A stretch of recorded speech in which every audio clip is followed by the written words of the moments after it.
শিক্ষাৰ্থীসকল, আজি মই তোমালোকক অখণ্ড সংখ্যা পাঠটোৰ অখণ্ড সংখ্যাৰ হৰণৰ বিষয়ে কিছু কথা ক'বলৈ লৈছোঁ। মই ইয়াত কি লিখিছোঁ চোৱা, যদি ABC তিনিটা অখণ্ড সংখ্যা হয়, যাতে A হৰণ B = C হয়, তেন্তে A ক ভাজ্য, B ক ভাজক আৰু C ক ভাগফল বোলে। এতিয়া আমি জানো যে এটা হৰণ অংকৰ 4টা অংক থাকে। তোমালোকে ইতিমধ্যে পাইছিলাই যে এইটো হ'ল ইয়াত যিটো সংখ্যা লিখিম সেইটো ভাজ্য, যিটোৰে হৰণ কৰিম সেইটো ভাজক, ইয়াত ভাগফল, আৰু যদি বাকী হয় তেতিয়াহ'লে ইয়াত ভাগশেষ থাকে। বাকী মানে হৰণ কৰিলে যদি অংকটোৰ বাকী থাকে সেইটো ভাগশেষ বুলি কয়। কিন্তু ইয়াত আমি ভাগশেষৰ কথালৈ যোৱা নাই, আমি বিৰে এক সম্পূৰ্ণৰূপে বিভাজ্য বুলি ধৰি লৈছোঁ। তাৰমানে ভাগশেষটো আমি 0 বুলি ধৰি লৈছোঁ। গতিকে তেনে ক্ষেত্ৰত কি বুলি ক'ব যে A ভাজ্য, B ভাজক আৰু C ভাগফল। যেনে চোৱা, ইয়াত আমি যদি A 35 বুলি ধৰোঁ, B টো 5 বুলি ধৰোঁ, তেতিয়াহ'লে এইটো C হ'ব। একেদৰে এইটোৰ ক্ষেত্ৰতো এইটো যদি A, এইটো B, তেন্তে এইটো C হ'ব।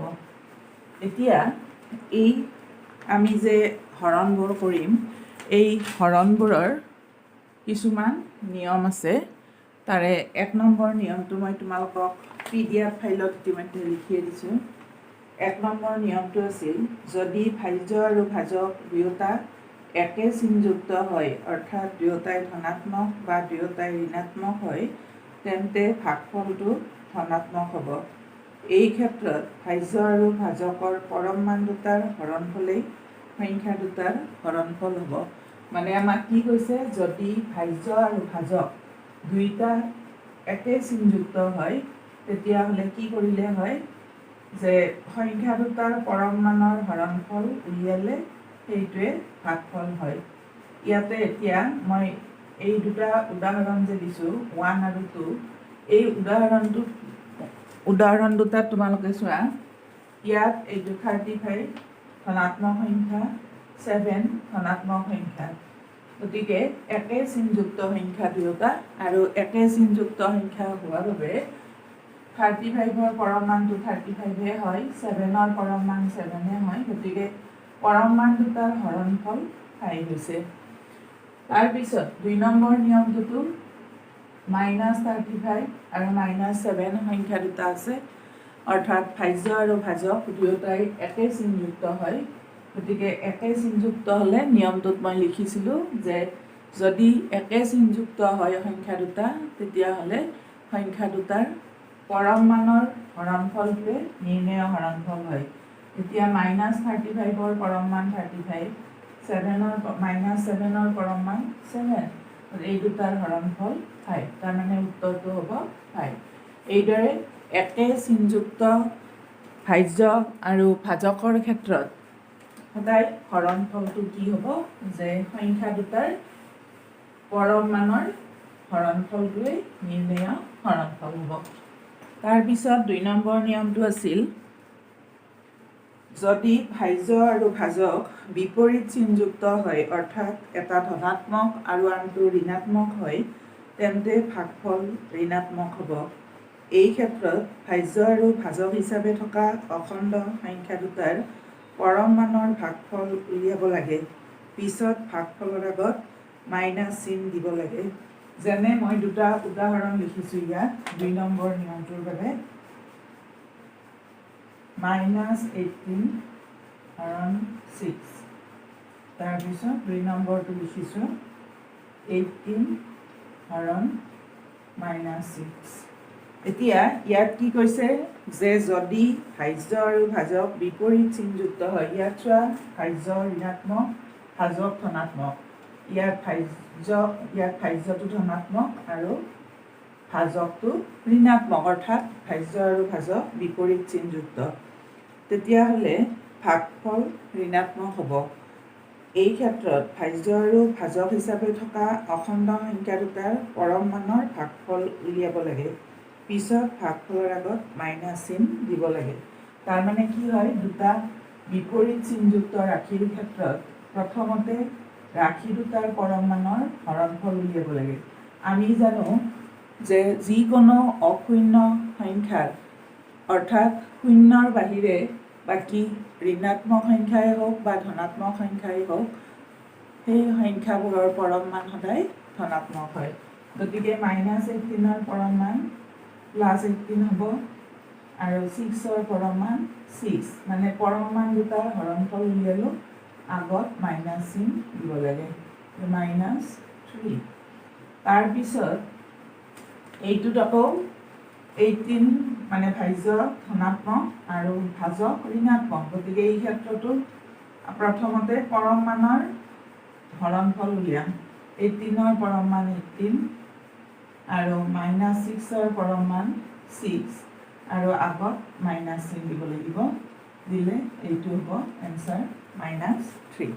এনেদৰে তোমালোকে অখণ্ড সংখ্যাৰ হৰণবোৰ কৰিব পাৰিবা। তাৰপিছত অখণ্ড সংখ্যাৰ হৰণৰ কিছুমান ধৰ্ম আছে, সেই ধৰ্মকেইটা মই তোমালোকক আলোচনা কৰি দিছোঁ অকণমান।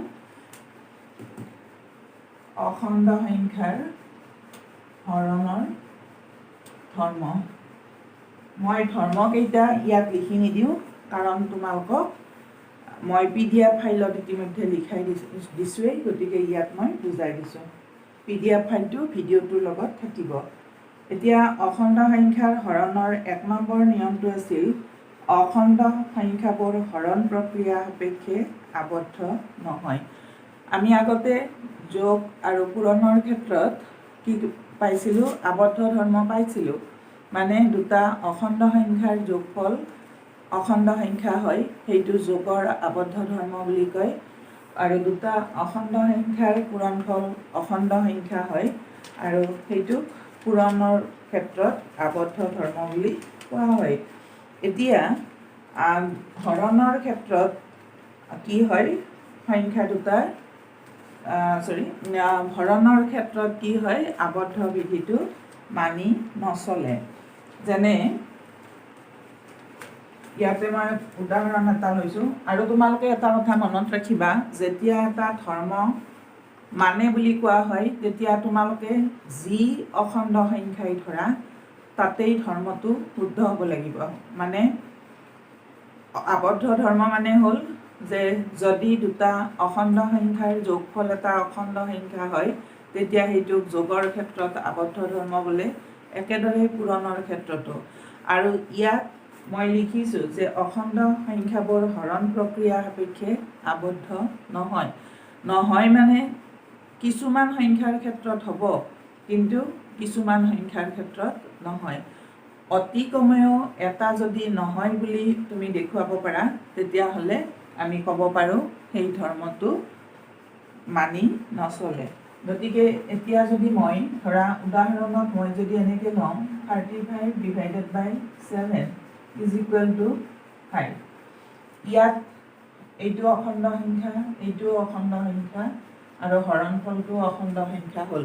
এই ক্ষেত্ৰত অখণ্ড সংখ্যাৰ হৰণে আবদ্ধ ধৰ্ম মানি চলিলে। কিন্তু আমি যদি এটা উদাহৰণ দিওঁ যে ধৰা 15 / 4 = আমি তোমালোকে ইতিমধ্যে জানা যে কি হয়, হৰণবিলাকক ভগ্নাংশ আকাৰত এনেদৰে লিখিব পাৰি। এতিয়া এইটো লঘিষ্ঠ আকাৰলৈও নাযায়, আৰু 15/4 অখণ্ড সংখ্যা নহয়। একেদৰে আমি যদি আৰু এটা উদাহৰণ লৈছোঁ, ধৰা -12 / 5 = -12/5। ইয়াতো এই ভগ্নাংশটোক লঘিষ্ঠ আকাৰলৈ নিব নোৱাৰি, তাৰমানে এই হৰণটোৰ ভাগফল এইটো হয়, আৰু এইটো অখণ্ড সংখ্যা নহয়। গতিকে আমি উদাহৰণ এটা দিলেই হয়, উদাহৰণ যে আমি দেখিলোঁ যে সকলো সংখ্যাৰ ক্ষেত্ৰত কি হয়, হৰণফলটো অখণ্ড সংখ্যা নহয়, আৰু সেয়েহে কোৱা হৈছে অখণ্ড সংখ্যাবোৰ হৰণ প্ৰক্ৰিয়া সাপেক্ষে আবদ্ধ নহয়। তাৰপিছত নেক্সট 2 নম্বৰ ধৰ্মটো আছে অখণ্ড সংখ্যাবোৰে হৰণ প্ৰক্ৰিয়া সাপেক্ষে ক্ৰম বিনিময় বিধি মানি নচলে। যেনে ধৰা মই যদি উদাহৰণ এটা লওঁ -12 ডিভাইডেড বাই 3 আৰু 3 ডিভাইডেড বাই -12 এই দুটা উদাহৰণ লৈছোঁ। এইটো 1 নম্বৰ, এইটো 2 নম্বৰ।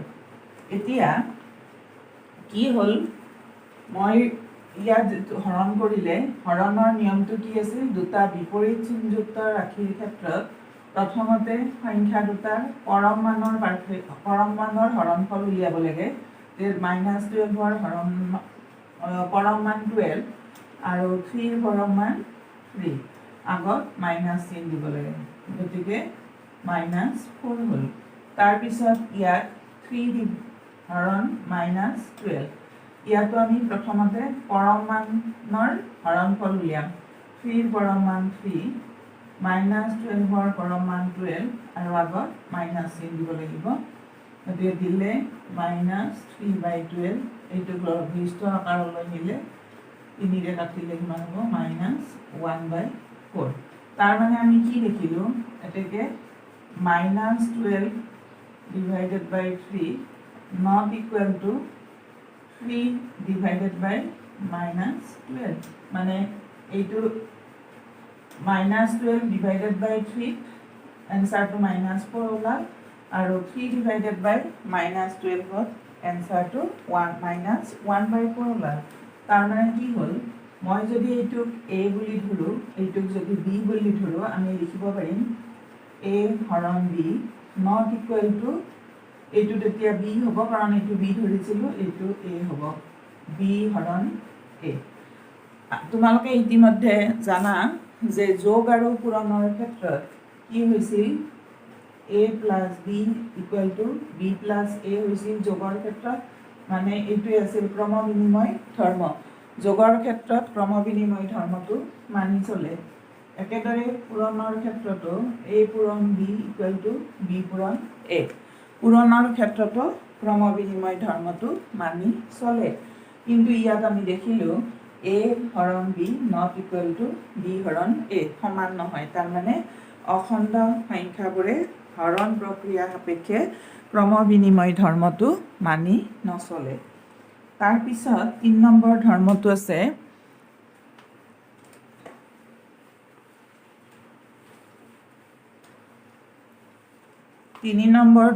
হ'ল যে অখণ্ড সংখ্যাবোৰে হৰণ প্ৰক্ৰিয়া সাপেক্ষে সন্মিলন বিধি মানি নচলে। অৰ্থাৎ যিকোনো তিনিটা অখণ্ড সংখ্যা a, b আৰু c যদি লওঁ তেতিয়াহ'লে a হৰণ b হৰণ c not equal two a হৰণ b হৰণ c। তাৰমানে যিকোনো তিনিটা অখণ্ড সংখ্যাৰ ক্ষেত্ৰত আমি a হৰণ b হৰণ c আৰু a হৰণ b হৰণ c ৰ মান দুটা একে নহয় বুলি আমি দেখুৱাব পাৰোঁ। আৰু যদি সমান হ'লহেঁতেন তেতিয়াহ'লে সন্মিলন বিধিটো মানি চলিলেহেঁতেন। গতিকে ইয়াত আমি এটা উদাহৰণ লওঁচোন, লৈ পেলাই আমি ধৰ্মটো সত্য হয়নে নহয় চাওঁ। ধৰা হ'ল a equal to 40, b equal to 4, c equal to -2। এতিয়া আমি ইয়াত এইটো ধৰ্মটো চাওঁ। লেফ্ট হেণ্ড ছাইডটো আছিল a হৰণ b হৰণ c, a মানে 40 হৰণ b মানে 4 হৰণ c মানে -2। এতিয়া আমি আগতে বন্ধনীৰ ভিতৰৰ কামখিনি কৰিম। 10 হ'ল -2। এতিয়া হৰণৰ ধৰ্ম মতে তোমালোকক ইতিমধ্যে মই কেইটামান অংকত হৰণ কৰাৰ নিয়মটো শিকাই দিলোঁ, গতিকে এতিয়া আৰু সেইটো নকওঁ মই, তোমালোকে নিশ্চয় বুজি পাইছা। 10 হৰণ 2 ইজ ইকুৱেল টু -5 পালোঁ আমি। তাৰমানে a হৰণ b হৰণ c ইকুৱেল টু আমি পালোঁ -5। তাৰপিছত সোঁফালটো কৰোঁ। সোঁফালটোৰ ক্ষেত্ৰত A হৰণ B হৰণ C ইজ ইকুৱেল টু এৰ মান 40 হৰণ বিৰ মান 4 হৰণ ইয়াত দ্বিতীয় বন্ধনী দিব লাগিব কাৰণ চিৰ মানটো -2 হয় আৰু ইয়াত দুটা চিন হৰণ আৰু মাইনাছ একেলগে নবহে মই এই কথাটো তোমালোকক আগতেও বহুতবাৰ কৈছোঁ এইটো সদায় মনত ৰাখিবা গতিকে 40 আমি আগতে ইয়াৰ বন্ধনীৰ ভিতৰৰখিনিৰ কাম কৰিব লাগিব হৰণৰ নিয়ম মতে কি হ'ব -4 ডিভাইডেড বাই হৰণ 2 আমি কি কৰিলোঁ এটা ধনাত্মক এটা ঋণাত্মক ৰাশিৰ ক্ষেত্ৰত প্ৰথমতে ৰাশি দুটাৰ পৰম মানৰ হৰণফল উলিয়াই আগত মাইনাছ চিন দিলোঁ দি আমি কি পালোঁ is equal to 40 divided by -4ক 2ৰে ডিভাইড কৰিলে 2 এতিয়া আকৌ হৰণৰ নিয়ম মতে 40 divided by 2 is equal to -20 গতিকে কি হ'ল তোমালোকে দেখিলা যে A হৰণ B হৰণ C আমাৰ মানটো আছিলে -5 আৰু একে মান A B C মান একে থাকোঁতে ইয়াৰ মানটো হ'ল -12 গতিকে -20 গতিকে তোমালোকে দেখিলা যে -5 আৰু -20 যিহেতু সমান নহয় গতিকে A হৰণ B হৰণ C not equal two A হৰণ B মাইনাছ C অৰ্থাৎ কি হয় অখণ্ড সংখ্যাবোৰ হৰণ প্ৰক্ৰিয়া সাপেক্ষে অখণ্ড সংখ্যাবোৰে হৰণ প্ৰক্ৰিয়া সাপেক্ষে সন্মিলন বিধিটো মানি নচলে